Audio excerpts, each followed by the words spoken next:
السلام علیکم ورحمۃ اللہ وبرکاتہ۔ معزز سامعین و ناظرین، آج ہم آپ کے سامنے میں تقدیر کے سلسلے میں بات کرنے جا رہے ہیں، اور امید کرتا ہوں کہ اس ایک مختصر سی ویڈیو کے ذریعے تقدیر کے سلسلے میں آپ کے جتنے بھی سوالات ہیں سارے کے جواب مل جائیں گے۔ تو چلیے اس واقعے کو، اس قصے کو میں آپ کے سامنے بیان کرتا ہوں کہ ایک مرتبہ ایک کمزور جسم کا شخص حضرت علی رضی اللہ تعالیٰ عنہ کی خدمت میں حاضر ہوا، اور آپ کے سامنے بیٹھ کر کمزور آواز میں یعنی دھیمی آواز میں کہنے لگا، حضرت علی رضی اللہ تعالیٰ عنہ، مجھے تقدیر کے بارے میں بتائیے کہ اس کی حقیقت کیا ہے۔ اس کے اس سوال کے جواب میں حضرت علی رضی اللہ تعالیٰ عنہ نے فرمایا، یہ ایک تاریک راستہ ہے، تم اس پر نہیں چل سکو گے۔ پھر اس شخص نے کہا کہ آپ مجھے تقدیر کے بارے میں بتا دیجئے۔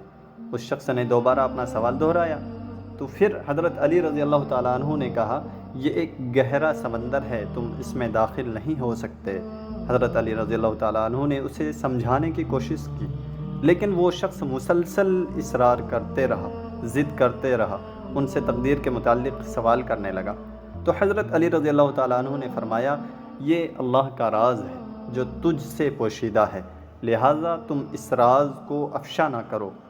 جب اس شخص کا اصرار مزید بڑھا اور اس نے ایک مرتبہ پھر حضرت علی رضی اللہ تعالیٰ عنہ سے تقدیر کے متعلق سوال کیا، تو حضرت علی رضی اللہ تعالیٰ عنہ نے فرمایا، اے سوال کرنے والے، یہ تو بتا کہ اللہ تعالیٰ نے تجھے اپنی منشا کے مطابق پیدا کیا یا تیری مرضی کے مطابق؟ اس نے عرض کیا کہ اللہ نے مجھے اپنی مرضی اور منشا کے مطابق پیدا کیا ہے۔ چنانچہ حضرت علی رضی اللہ تعالیٰ عنہ نے فرمایا، تو بس پھر تجھے جس کام کے لیے چاہے استعمال کرے، یہ اللہ کی مرضی ہے۔